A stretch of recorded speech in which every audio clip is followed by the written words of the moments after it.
আসসালামু আলাইকুম প্রিয় শিক্ষার্থী, কেমন আছো তোমরা সবাই? আশা করি নিশ্চয়ই সকলে ভালো আছো। আইসিটির নতুন ক্লাসে তোমাদের সকলকে স্বাগত জানাচ্ছি। আমি মোহাম্মদ নাইমুল কবির আছি তোমাদের সাথে। প্রিয় শিক্ষার্থী, তোমরা জানো যে আমরা এই মুহূর্তে প্রথম অধ্যায়ে আছি। প্রথম অধ্যায়ের যেই চতুর্থ পাঠ তোমরা এখানে দেখতে পাচ্ছ, তথ্য ও যোগাযোগ প্রযুক্তির ব্যবহার, সেটা সম্পর্কেই আমরা আজকের ক্লাসে ধারণা লাভ করতে যাচ্ছি। আমি জানি যে আমার ক্লাসটা তোমরা অনেক বেশি আনন্দের সাথে করে থাকো। আমি চাই যে তোমাদের এই আনন্দ, এই উৎফুল্লতা তোমাদের মধ্যে বিরাজ করুক, এই প্রত্যাশা আমি সবসময় ব্যক্ত করি। আমি চাই যে আমার ক্লাসগুলো তোমরা এইভাবেই আনন্দ করতে করতে শিখো, ঠিক আছে? প্রিয় শিক্ষার্থী, আমরা যে কাজটা সবসময় করে থাকি, ক্লাসের শুরুতেই আমাদের ক্লাসের যে গ্রাউন্ড রুলগুলো আছে সেই রুলসগুলো আমরা একবার করে রিভিউ করি, তাই না? এবং সেইটা আমাদের জীবনে আমরা এটা ইমপ্লিমেন্ট করার চেষ্টা করি। সেটা কি আমরা বাংলায় বলে থাকি শ্রেণীকক্ষের মূল্যবোধ। রুমের যেই গ্রাউন্ড রুলসগুলো আছে, বাংলায় বলে থাকি শ্রেণীকক্ষের মূল্যবোধ। তো সেই জিনিসগুলো আমরা আজকে আবার দেখে নিব। আমাদের আইসিটির যে শ্রেণীকক্ষের মূল্যবোধ, সেটা হচ্ছে মূলত 5টি। এই মূল্যবোধগুলো আসলে কি? মূল্যবোধগুলো আসলে অনেকটা কসম খাওয়ার মতো, একেবারে বাংলা সিনেমার মতো কসম খেয়ে বলবা যে কসম খেয়ে বলছি যে আমি এই কাজগুলো করব, ঠিক আছে? তাহলে এইভাবে বলো। আজকে সবাই আমরা একটু মজা করে বলবো, মজা করে করে বলার চেষ্টা করব, বাংলা সিনেমার ডায়লগের মতো বলার চেষ্টা করব। কসম খেয়ে বলছি প্রতিটি কাজে আমরা সক্রিয়ভাবে অংশগ্রহণ করব, ঠিক আছে? এইভাবে বলো। দ্বিতীয়, আবার বলো যে আমি কসম খেয়ে বলছি দলগত ও জোড়ায় কাজ করার সময় একে অন্যকে আমরা সাহায্য সহযোগিতা করব, ঠিক আছে? এবার বলো, কসম খেয়ে আরবার বলতে হবে। কসম খেয়ে বলছি কেউ কষ্ট পায় এমন কোনো মন্তব্য বা কাজ আমরা কখনো করব না। সবাই বলো, কসম খেয়ে বলছি কেউ কোনো বিষয়ে অস্বস্তি বোধ করলে তা শোনা বা দেখার চেষ্টা করব না। এবং এটা একদম 3বার কসম খেয়ে বলবা যে 3বার কসম খেয়ে বলছি একে অন্যের কথা মনোযোগ দিয়ে শুনবো এবং অন্যের ভালো কাজের প্রশংসা করব, ঠিক আছে? প্রিয় শিক্ষার্থী, চলো দেখে নেওয়া যাক আজকের সেশনে বা আজকের ক্লাসে আমাদের কি কি শিক্ষা উপকরণ প্রয়োজন হবে। আমি সবসময় বলেছি আইসিটি ক্লাসে কিন্তু আইসিটি বই এবং খাতা থাকাটা খুবই বাধ্যতামূলক, তোমাদের আনতেই হবে। আমি কিছু কিছু ব্যাপারে একটু স্ট্রিক্ট, তার ভিতরে এই ব্যাপারটা যে বই খাতা, এটা কিন্তু সবসময় যখন ক্লাস হবে, যেই ক্লাস হবে সেই ক্লাসে সেই বই সেই খাতা আমাদের সাথে ক্যারি করতে হবে। তাহলে আইসিটির বই এবং খাতা লাগবে, আমাদের পেন্সিল, ইরেজার, পেন্সিল কাটার, রঙিন কলমের প্রয়োজন হবে, ঠিক আছে? তো প্রিয় শিক্ষার্থী, চলো শুরু করা যাক। আমরা রিক্যাপের মাধ্যমে, গত ক্লাসে আমরা কি কি করেছিলাম সেটা রিক্যাপের মাধ্যমে আমরা আমাদের সেশন সবসময় শুরু করে থাকি। এক্ষেত্রেও তার ব্যত্যয় হবে না। আমরা কি করেছি, গত সেশনের শুরুতে আমরা শ্রেণীকক্ষের মূল্যবোধ করে চর্চা করেছিলাম। তারপরে কি করেছিলাম, আমরা গ্লোবাল ভিলেজ সম্পর্কে বিস্তারিত জেনেছিলাম। তথ্য ও উপাত্ত বা উপাত্ত ও তথ্য সম্পর্কে বিস্তারিত আমরা ধারণা লাভ করেছিলাম। এবং তথ্য উপাত্তর মধ্যে আসলে কি কি ধরনের সম্পর্ক আছে এই সম্পর্কে কিন্তু আমরা ধারণা লাভ করেছিলাম, ঠিক আছে? এরপরে কি জোড়ায় ও ব্যক্তিগত বা একক কাজ আমরা গত ক্লাসে করেছিলাম। এরপরে আত্মবিশ্লেষণের মাধ্যমে আমরা আমাদের সেশন শেষ করেছিলাম। তো প্রিয় শিক্ষার্থী, তোমরা যদি আগের দুটো পাঠ মনোযোগ দিয়ে পড়ে থাকো তাহলে নিশ্চয়ই এতক্ষণে জেনে গিয়েছো যে আমরা খুবই সৌভাগ্যবান, তাই না? খুবই সৌভাগ্যবান। কেন কেন সৌভাগ্যবান? কারণ ঠিক এই সময়টাতে সারা পৃথিবীতে তথ্য ও যোগাযোগ প্রযুক্তির কারণে একটা অসাধারণ বিপ্লব ঘটতে যাচ্ছে এই সময়টাতে, ঠিক আছে? আমরা সেই বিপ্লবকে ঘটতে দেখছি প্রতিনিয়তই, কিন্তু এই যে বিপ্লব ঘটছে সেই বিপ্লবকে আমরা ঘটতে দেখছি। সবকিছু পাল্টে যাচ্ছে। আমরা ইচ্ছা করলেই সেই নতুন জীবনে বসবাস করতে পারি, কিংবা আমরা নিজেরাই পৃথিবীকে পাল্টে দেওয়ার কাজে লেগে যেতে পারি। বলো তো, এই যে বিপ্লবটা ঘটছে, কোন বিপ্লবের কথা আমি তোমাদের বলছি? বলো দেখি, কারোর মাথায় আছে কিনা? নতুন যে একটা রেভলিউশন আসতে যাচ্ছে সেটা হচ্ছে মেটা ওয়ার্ল্ড, মেটাভার্সের একটা কনসেপ্ট আসতে যাচ্ছে। সেটা আমি চাইলেই কিন্তু আমার মনে করো যেটার অস্তিত্ব নেই, ওই যে আমি প্রথম ক্লাসে কিন্তু তোমাদের বলেছিলাম যে এমন যুগ আসতে যাচ্ছে, হয়তো মনে করো আমি এখানে দাঁড়িয়ে দাঁড়িয়ে চোখে একটা চশমা পরে আমি হয়তো এমন একটা গেমস আসলো যে গেমসে আমি ধরে নিলাম যে আমি ক্রিকেট খেলছি। এমন একটা যুগ আসবে যখন মনে হবে যে আমি এখানেই দাঁড়িয়ে আছি রুমের ভেতরে, আমার হাতে এরকম হয়তো একটা ব্যাট থাকবে, চোখে অলরেডি এমন গেম কিন্তু আছে, তোমরা জানো কিনা ওই গেমটা এখনো মানে ডেভেলপমেন্ট করতে হবে, এটা এখনো ডেভেলপার মোডের একটা গেম। এটাকে আরো ডেভেলপ করে এমন একটা যুগ আসবে যখন মনে হবে তোমার চোখে চশমা, হাতে একটা ক্রিকেট ব্যাট, তুমি হয়তো এই রুমের মধ্যেই আছো, তুমি দেখতে পারবা চোখে চশমাতে যে তুমি মনে হয় রিয়েল কোনো একটা মাঠে আছো, খেলছো। তোমাকে হয়তো মানে মুস্তাফিজুর রহমান বল করছে, একেবারে তার চেহারা তার মতো, তুমি মুস্তাফিজুর রহমানের বল তুমি খেলছো, একেবারে রিয়েল স্টেডিয়াম রিয়েল। এই যে একটা বিষয় ঘটতে চলেছে খুব মানে রিসেন্টলি, এটা ঘটবে বলে আমি আশা রাখছি, খুব দ্রুতই এটা ঘটতে চলছে। ঠিক আছে, তো সেই বিপ্লবের কিন্তু মানে শুধু এটা যে আমি একটা ক্রিকেট ম্যাচের কথা বললাম যে এরকম ঘটনা, বা এটা একটা গেমসের কথা বললাম, বাট এরকম মাল্টিভার্স কিন্তু মানে অলরেডি আমাদের এটা ইন্ট্রোডিউস হয়ে গিয়েছে, এবং এটা কিন্তু আরো অনেক বেশি ডেভেলপ হয়ে এমন একটা পর্যায়ে চলে আসবে যেটা মানে কল্পনার বাইরে তোমার। ঠিক আছে, তো প্রিয় শিক্ষার্থী, এই বিপ্লব ঘটাতে হলে আমাদের তথ্য ও যোগাযোগ প্রযুক্তির বিষয়টা সম্পর্কে আরো অনেক ভালোভাবে জানতে হবে, এবং কিভাবে সেটা আমাদের জীবনকে পাল্টে দিচ্ছে সেটাও খুব ভালো মতো বুঝতে হবে। যখন তোমরা বড় হয়ে বিজ্ঞানী কিংবা প্রযুক্তিবিদ হবে, তখন নতুন নতুন জিনিস আবিষ্কার করে আমাদের দেশ এবং পৃথিবীকে তথ্য ও যোগাযোগ প্রযুক্তির জগতে আরো এগিয়ে নিয়ে যাবে বলে আমি আশা রাখছি। এই যে তোমাদের মধ্যেই অনেকেই বসে আছো যারা হয়তো বড় হয়ে এমন পর্যায়ে চলে যাবে, বিজ্ঞান বা প্রযুক্তির ক্ষেত্রে এমন পর্যায়ে চলে যাবে, ওই যে আমি বললাম যে হয়তো ওই রকম মেটাভার্স, সেই মেটাভার্স নিয়ে হয়তো তোমরা কাজ করবে, সেটাকে ডেভেলপ করবে, সেটা তোমরাই বানাবে আর উপভোগ করবে সারা বিশ্বের মানুষ। ঠিক আছে, এই আশাও আমি ব্যক্ত করছি। প্রিয় শিক্ষার্থী, এবার একটা খুব সহজ প্রশ্ন তোমাদের করা যাক। তথ্য ও যোগাযোগ প্রযুক্তির এই উন্নতির কারণে আমাদের জীবনে কোন কোন ক্ষেত্রে পরিবর্তন হবে বলে তুমি আশা রাখছো? এই যে বিশাল একটা পরিবর্তন আসতে যাচ্ছে, সেক্ষেত্রে তোমার জীবনে কি কি পরিবর্তন আসবে বলে তুমি আশা রাখছো? ইতিবাচক পরিবর্তনও আসতে পারে, নেতিবাচকও পরিবর্তন আসতে পারে, মানে পজিটিভ চেঞ্জও হতে পারে, নেগেটিভ চেঞ্জও হতে পারে। ঠিক আছে, তোমরা নিশ্চয়ই অনেকে চিন্তা ভাবনা করে সেই ক্ষেত্রগুলো বের করার চেষ্টা করছো, বা সেটা তোমরা অনেকে হয়তো ধারণা করছো। কেউ নিশ্চয়ই বলবে বিজ্ঞানের ক্ষেত্রে, তাই না? এই যে আমাদের অবদানগুলো আসবে, কোন কোন ক্ষেত্রে অবদান রাখবে এই যে এই বিপ্লবটি? বিজ্ঞানের ক্ষেত্রে কেউ কেউ বলবে, কেউ আবার বলবে চিকিৎসার ক্ষেত্রে, কেউ আবার বলবে বিনোদনের ক্ষেত্রে। কিন্তু সত্যিকারের উত্তরটা আসলে কি? সত্যিকারের উত্তর হচ্ছে তথ্য প্রযুক্তির এই উন্নতির কারণে কোন কোন ক্ষেত্রে পরিবর্তন হবে সেটা কেউই বলতে পারবে না, একজন ছাড়া। আমি বারবারই কিন্তু বলি যে সৃষ্টিকর্তা ছাড়া কারো দ্বারাই বলা, কারো দ্বারা ধারণা করাও সম্ভব না যে আসলে যুগ কোথায় যাবে, কি ধরনের পরিবর্তন হবে। ঠিক আছে, প্রিয় শিক্ষার্থী, তোমার পরিচিত অপরিচিত, জানা অজানা সব ক্ষেত্রে এটি বিশাল পরিবর্তন করে ফেলতে পারবে। পরিচিত অপরিচিত, চেনা জানা সব ক্ষেত্রে কিন্তু একটা বিশাল বিশাল ম্যাসিভ একটা চেঞ্জ এই মানে এই যে আপকামিং যেই টেকনোলজি, সেই আপকামিং টেকনোলজিগুলো ঘটাতে চলেছে। তাহলে তুমি বলে শেষ করবে কেমন করে যে আসলে কোথায় যাচ্ছে বা কি হতে যাচ্ছে? এটা আমাদের আসলে কল্পনা শক্তিরও বাইরে। সত্যি কথা বলতে কি, পরিবর্তনের ক্ষেত্রগুলো কি কি সেটা নির্ভর করে মানুষের সৃজনশীলতার উপরে। যে মানুষ যত বেশি সৃজনশীল হবে, সে এই টেকনোলজিকে আরো কত সৃজনশীল ভাবে, কত ক্রিয়েটিভ ওয়েতে এটাকে আরো বেশি ডেভেলপ করতে পারে, এটা তার উপরে নির্ভর করছে। এটার কিন্তু আসলে মানে পজিটিভ নেগেটিভ দুইটা দিকই আছে। ঠিক আছে, মনে করো পরমাণুর কোনো কিছু ডেভেলপ করা হচ্ছে। এখন পরমাণু ডেভেলপ করা হচ্ছে বিদ্যুৎ উৎপাদনের জন্য। বিদ্যুৎ উৎপাদন না করে এখন যদি এই পরমাণুকে ব্যবহার করে কেউ বোমা তৈরি করে, এটা কিন্তু খারাপ দিক।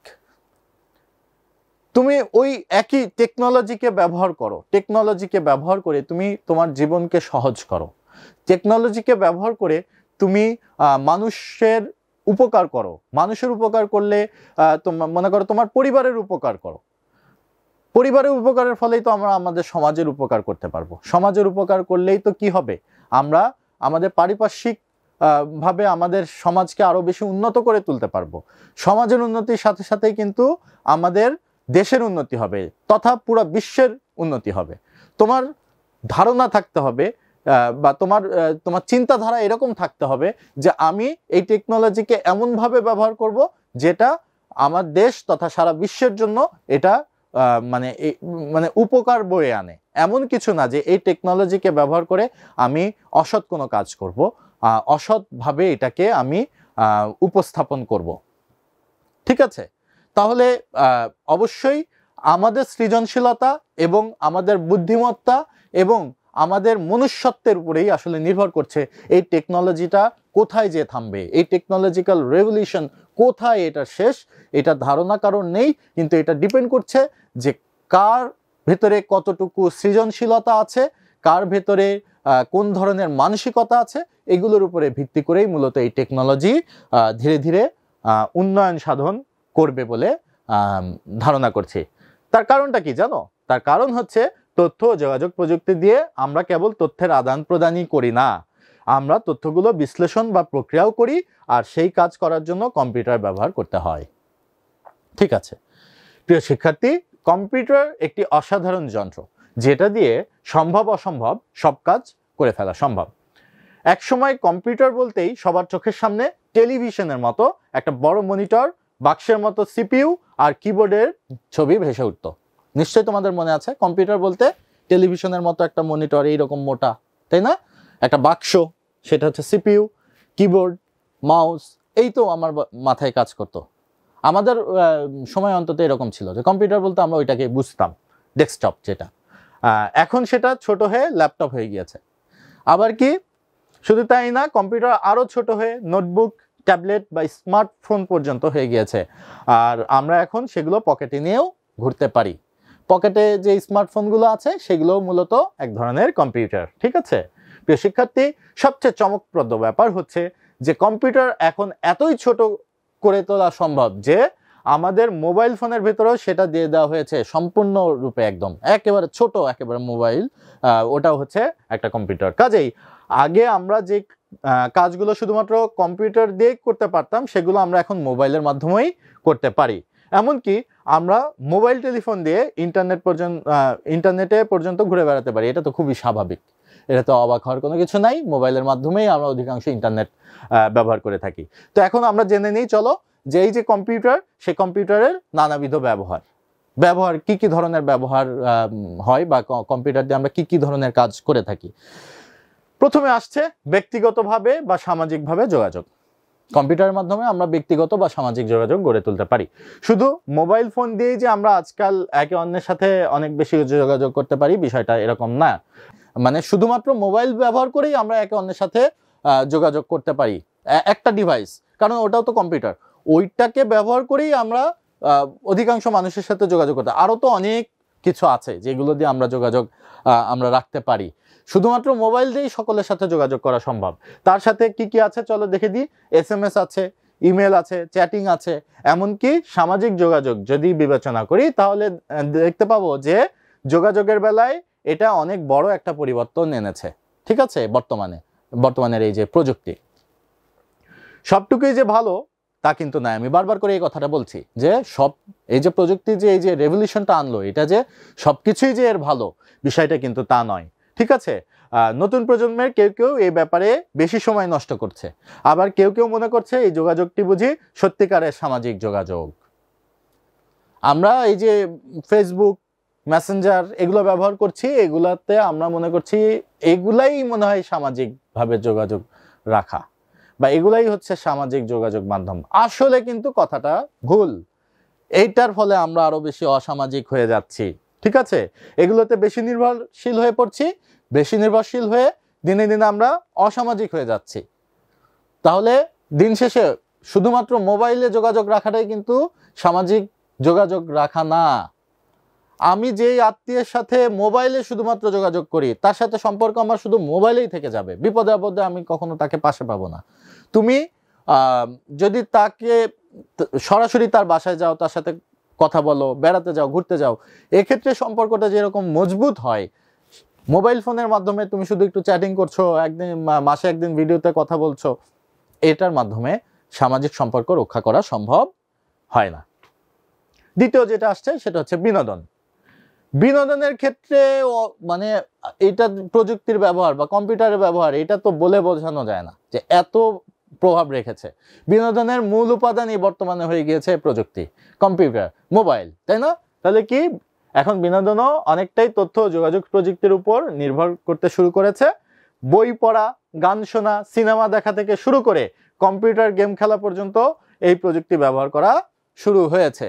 কম্পিউটার বা ল্যাপটপে আমরা কি করতে পারি? আমরা বই পড়তে পারি, আমরা গান শুনতে পারি, আমরা সিনেমা দেখতে পারি, আমরা গেম খেলতে পারি, সবকিছুই কিন্তু বিনোদনের অংশ, তাই না?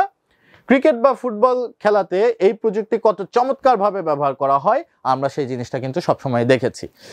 আগেকার একটা সময় ছিল, তোমরা ক্রিকেট ম্যাচ দেখো নিশ্চয়ই, তাই না?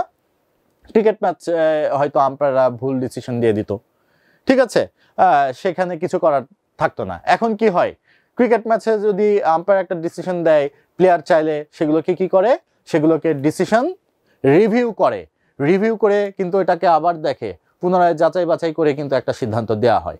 এটা সম্ভব। এটা কেন সম্ভব হয়েছে? এই কম্পিউটারের মাধ্যমে কিন্তু সম্ভব হয়েছে, কম্পিউটারের বিভিন্ন ধরনের অ্যানালাইসিসের মাধ্যমেই কিন্তু সম্ভব হয়েছে। এটা যে কত বড় রেভলিউশন এনেছে এটা তোমরা বুঝতে পারো। ফুটবলের ক্ষেত্রেও কিন্তু এই একই কথা। ফুটবলে একটা আগে ধরো যে একটা গোল হয়েছে কি হয়নি, অফসাইড হয়েছে কি হয়নি, এটা কিন্তু আগে বের করাটা মানে খালি চোখে কিন্তু অনেক ভুল হয়ে যেত। কিন্তু এখন প্রযুক্তি এমন হয়ে গিয়েছে, বল যদি নেটের ভিতরে ঢুকে যায়, অটোমেটিকলি রেফারির হাতে ঘড়ি থাকে, সেই ঘড়িতে কিন্তু অটোমেটিকলি হচ্ছে গোলের সাইন চলে আসে, ভাইব্রেশন হয়, গোলের সাইন চলে আসে। রেফারি তখন বাঁশি জানিয়ে দিতে পারে যে হ্যাঁ, এটা বল সম্পূর্ণরূপে মানে গোল লাইনকে অতিক্রম করেছে, গোল হয়েছে। তাহলে এগুলো সম্ভব হয়েছে কিসের মাধ্যমে? এই কম্পিউটারের মাধ্যমে কিন্তু সম্ভব হয়েছে, ঠিক আছে? খেলার মাঠে না গিয়েও ঘরে বসে আমরা অনেক বড় বড় খেলা খুব নিখুঁতভাবেই কিন্তু আমরা দেখতে পাচ্ছি, এই কম্পিউটারের মাধ্যমেই কিন্তু দেখতে পাচ্ছি। ক্যামেরায় ধারণ করা হচ্ছে, কম্পিউটারে সেগুলো প্রসেস করা হচ্ছে, এরপরে সারা বিশ্বব্যাপী হয়তো খেলা হচ্ছে বাংলাদেশে, কেউ হয়তো লন্ডনে বসে হচ্ছে সেই খেলাটা দেখতে পাচ্ছে। বাংলাদেশ ইংল্যান্ডের খেলা হচ্ছে, ইংল্যান্ডের দর্শক যারা আছে তারা তো এসে দেখতে পাচ্ছে না বাংলাদেশে এসে, তারা কি করছে? লন্ডনে বসে হয়তো খেলা দেখে ফেলছে। বিনোদনে তথ্য যোগাযোগ প্রযুক্তির ব্যবহার করার বিষয়ে আমাদের একটু সতর্ক থাকার ব্যাপার আছে, অবশ্যই সতর্ক থাকার ব্যাপার আছে। একটি ছোট শিশুর শরীরকে ঠিকভাবে গঠন করার জন্য মাঠে ছোটাছুটি করার কোনো কিন্তু বিকল্প নাই। অবশ্যই একজন ছোট বাচ্চা, তাকে বা তোমাদের বয়সী যারা আছে, যারা এই মুহূর্তে অ্যাডোলেসেন্স পিরিয়ড বা বয়ঃসন্ধিকাল যারা পার করছো, তাদের জন্য কিন্তু অবশ্যই মাঠে খেলাধুলা করার কোনোই বিকল্প নাই। তাহলে তুমি যদি এখন শুধুমাত্র বাড়িতে বসে মোবাইলে গেম খেলার মাধ্যমে, মনে করো ক্রিকেট খেলছো বা ফুটবল খেলছো সেটা মোবাইলে, তাহলে কিন্তু চলবে না। ফুটবল, ক্রিকেট, হাডুডু যেটাই খেলো না কেন, তোমাকে কি করতে হবে? মাঠে যে খেলতে হবে। তাহলে কিভাবে শারীরিকভাবে আমাদের সুস্থতা আসবে। অনেক জায়গাতেই দেখা যায় বাবা মায়েরা তাদের ছেলে মেয়েদের মাঠে ছোটাছুটি করতে না দিয়ে কম্পিউটারের সামনে দীর্ঘক্ষণ ধরে বসিয়ে রাখছে, যে তোর মাঠে যেতে হবে না, তুই বাসায় বসে বসে খেল। এই যে ঘটনাটা ঘটছে, এইটার ফলে কিন্তু মূলত এই যে তোমাদের বয়ঃসন্ধিকালীন সময় যাচ্ছে, এতে করে তোমাদের শারীরিক এবং মানসিক যেই মানে পরিবর্তন বা সেই পরিবর্তনটা সঠিকভাবে হচ্ছে না, সেই পরিবর্তনটা ব্যাহত হচ্ছে। এর ফলে শারীরিকভাবে তুমি কিন্তু যেমন অসুস্থ হয়ে পড়ছো, মানসিকভাবেও কিন্তু একইভাবে অসুস্থ হয়ে পড়বা এবং অসামাজিক হয়ে যায়। যদি কেউ সামাজিকভাবে মাঠে যাচ্ছে, মাঠে যেয়ে যদি খেলাধুলা না করে, শুধুমাত্র কম্পিউটার নির্ভর খেলাধুলা করে, সেক্ষেত্রে কি হবে? সে অবশ্যই অসামাজিক হয়ে যাবে, মানসিকভাবে সে বিকারগ্রস্ত থাকবে এবং একই সাথে সে শারীরিকভাবেও কিন্তু অসুস্থ হয়ে যাবে। তার ভিতরে অবিসিটি বা স্থূলতা, এরকম, তারপর হার্টের সমস্যা হবে, বিভিন্ন ধরনের সমস্যা হবে, বিভিন্ন রোগ ব্যাধি তার ভেতরে বাসা করবে আর কি। সত্যিকারের খেলাধুলা না করে শিশুরা কম্পিউটারের খেলায় বর্তমানে মেতে উঠেছে। একটা শিশুর মানসিক গঠনের জন্য সেটা কিন্তু মোটেও ভালো দিক নয়। সারা পৃথিবীতেই এই সমস্যা, এটা যে শুধুমাত্র আমাদের বাংলাদেশে এই সমস্যা, বিষয়টা তা নয়, এই সমস্যাটা বিশ্বব্যাপী, ঠিক আছে? তাহলে প্রিয় শিক্ষার্থী, এখন তোমাদের একক কাজ বা ব্যক্তিগত কাজ আছে। তোমরা সকলে তোমাদের আইসিটি খাতাটা বের করে ফেলো। আইসিটি খাতা বের করে এবার কম্পিউটার গেমস খেলার পক্ষে ও বিপক্ষে 5টি করে যুক্তি তোমরা তোমাদের খাতায় লিখে ফেলো। 5টি করে ভালো দিক কম্পিউটার গেমস খেলার, তোমার যুক্তি যে কম্পিউটার গেমস কেন খেলা দরকার, আর 5টি এমন যুক্তি লিখবে যে কম্পিউটার গেমস কেন আমাদের খেলা উচিত নয়। এরকম তোমার যুক্তির উপরে ভিত্তি করে তুমি এগুলো আলোচনা করা শুরু করো। তো প্রিয় শিক্ষার্থী, আসো দেখে নেওয়া যাক আজকের ক্লাসে আমরা নতুন কি শিখলাম। আজকে আমরা ল্যাপটপ সম্পর্কে জেনেছি, smartphone, tablet, notebook, email, chatting এগুলো সম্পর্কে জেনেছি। ঠিক আছে প্রিয় শিক্ষার্থী, আসো আমরা আজকের শ্রেণীকক্ষের যে পর্যালোচনা সেই পর্যালোচনাটা সেরে ফেলি। 3টি প্রশ্নের আলোকে আমরা আমাদের শ্রেণীকক্ষের পর্যালোচনা করে থাকি। সেটা কি, আজকের সেশনের মাধ্যমে কোন বিষয়টি তোমার ভেতরে নতুন ভাবনা সৃষ্টি করেছে। দ্বিতীয়টি, সেশনের কোন কাজের জন্য তুমি নিজেই নিজেকে ধন্যবাদ জ্ঞাপন করতে চাও, আর সেশন শেষে তোমার অনুভূতিটা আসলে কি। এই 3টি প্রশ্নের আলোকে নিজেই নিজেকে প্রশ্ন করো। নিজেই নিজেকে প্রশ্ন করে যে উত্তরটি পাবে সেটি তোমার আইসিটির খাতায় তারিখ দিয়ে এত তারিখের পর্যালোচনা এই বলে তুমি নিজের খাতায় নিজে এটা লিখে ফেলবে। এটার জন্য তোমরা নির্দিষ্ট করে একটি সময় রাখবে, প্রত্যেক ক্লাসে 2 মিনিট 3 মিনিট সময় রাখতে পারো। এইভাবে তোমরা তোমাদের নিজেদের পর্যালোচনা সেরে ফেলবে। আগামী সেশনে আমাদের কি কি শিক্ষা উপকরণ প্রয়োজন, আইসিটি বই ও খাতা যথারীতি, এরপরে পেন্সিল, ইরেজার, পেন্সিল কাটার এবং রঙিন কলম এগুলো আমাদের প্রয়োজন হবে। তো এসব প্রিয় শিক্ষার্থী, আমাদের সেশনের রিভিউটা আমরা সেরে ফেলি। আজকে সেশনে আমরা কি কি করলাম। শুরুতেই আমরা শ্রেণীকক্ষের মূল্যবোধ চর্চা করেছি। আগামী প্রজন্মের আইসিটির ব্যবহার সম্পর্কে আমরা ধারণা লাভ করেছি। কম্পিউটারের নানাবিধ ব্যবহার সম্পর্কে আমরা জেনেছি। এরপরে আমরা একক কাজ করেছি। তারপরে আত্মপর্যালোচনার মাধ্যমে আমরা আমাদের সেশনকে শেষ করেছি। প্রিয় শিক্ষার্থী, আজকের সেশনে মনোযোগ সহকারে আমার সাথে থাকার জন্য তোমাদের সকলকে ধন্যবাদ জ্ঞাপন করছি। আগামী সেশনে আবার তোমাদের সাথে দেখা হবে, কথা হবে, অনেক মজা করে করে আমরা শিখব, সেই প্রত্যাশা ব্যক্ত করে আজকের মতো আমি মোহাম্মদ নাইমুল কবির তোমাদের কাছ থেকে বিদায় নিচ্ছি। আল্লাহ হাফেজ, আসসালামু আলাইকুম।